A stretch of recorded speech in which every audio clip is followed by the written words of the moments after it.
Então vamos ver um exemplo de independência.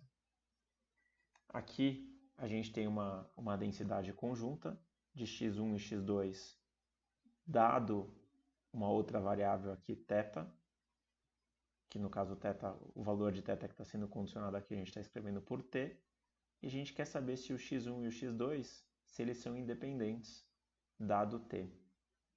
A gente está vendo aqui que tem uma expressão relativamente complicada, tem t elevado a x1 mais x2, 1 menos t elevado a 2 menos x1 menos x2. Indicador aqui o x1 está em 0 ou 1, ou seja, o x1 é uma variável discreta, vezes a indicadora aqui o x2 também está em 0 e 1, ou seja, o x2 também é uma variável discreta. Como o x1 e o x2 só assumem o valor 0 e 1, em particular a gente sabe que o x1 segue uma distribuição Bernoulli e o x2 segue uma distribuição Bernoulli também.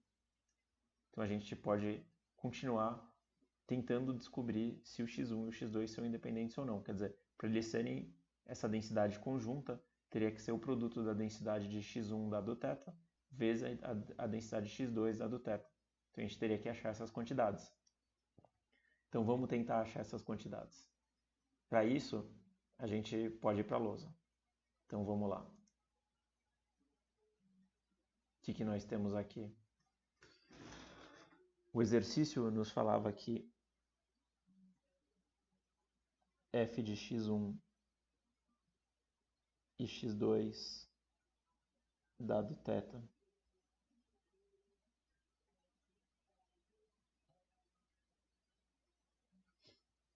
isso aqui era o quê? Era t elevado a x1 mais x2,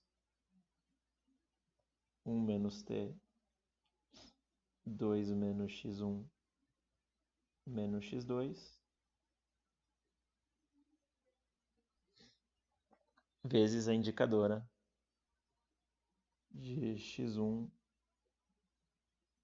em 0, 1. Vamos simplificar aqui e falar x2 também, só assumir os valores 0 e 1. Então a gente está aqui só com duas variáveis que são Bernoulli, assumir o valor 0 e 1. Então a gente pode escrever a densidade conjunta deles em formato de uma tabela. Então aqui a gente pode ter o nosso x1, aqui a gente tem o x2, ele só assume os valores 0 e 1, 0 e 1. E daí então a gente vê que se o x1 assume o valor 0 e o x2 assume o valor 0, a gente vai ter t elevado a 0 mais 0, t elevado a 0 que dá 1, vezes 1 menos t elevado a 2 menos 0 menos 0, ou seja, vai dar 1 menos t ao quadrado.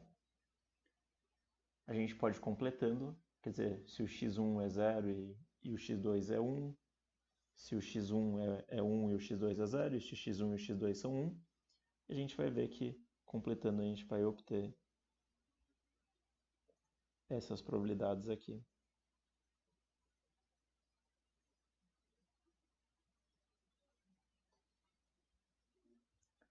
Então, agora a gente pode usar a lei da probabilidade total para obter qual é a densidade do x1 e qual é a densidade do x2.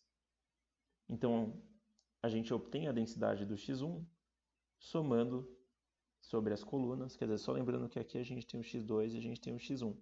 Então, a probabilidade do x1 ser igual a 0 é a probabilidade do x1 ser igual a 0 e o x2 ser 0, mais a probabilidade do x1 ser igual a 0 e o x2 ser igual a 1. Então, a gente vai somar 1 menos t ao quadrado, mais t1 menos t. Então, a gente tem aqui 1 menos t ao quadrado, mais t1 menos t.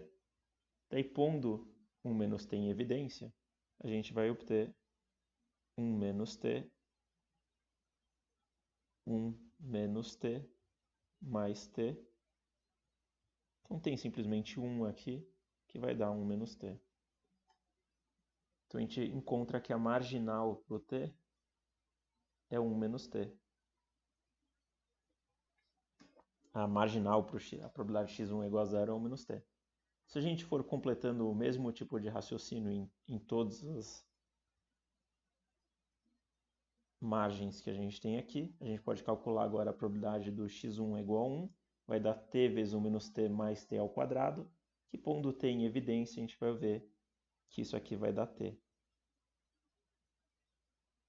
Então aqui a gente tem a probabilidade de x1 é igual a zero, que no caso é simplesmente o f de x1 calculado no ponto zero. E aqui a gente tem o f de x2 no ponto zero. E daí a gente pode calcular, o f de x1 no ponto 1, desculpa.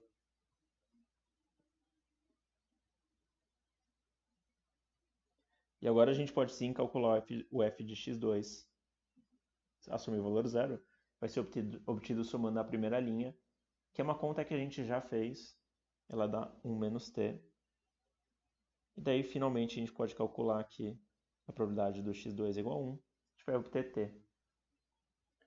E daí finalmente a gente pode ver que a gente obtém cada uma das caselas no quadrado interior multiplicando as margens respectivas. Então, ou seja, a probabilidade de x1 é igual a 0 e x2 é igual a 0 é 1 menos t ao quadrado, que é obtido multiplicando a probabilidade de x1 é igual a 0, 1 menos t, vezes a probabilidade do x2 é igual a 0, que é 1 menos t. Então, 1 menos t ao quadrado é 1 menos t vezes 1 menos t. Né? A gente multiplicou esse valor aqui por esse valor aqui e obteve esse valor aqui.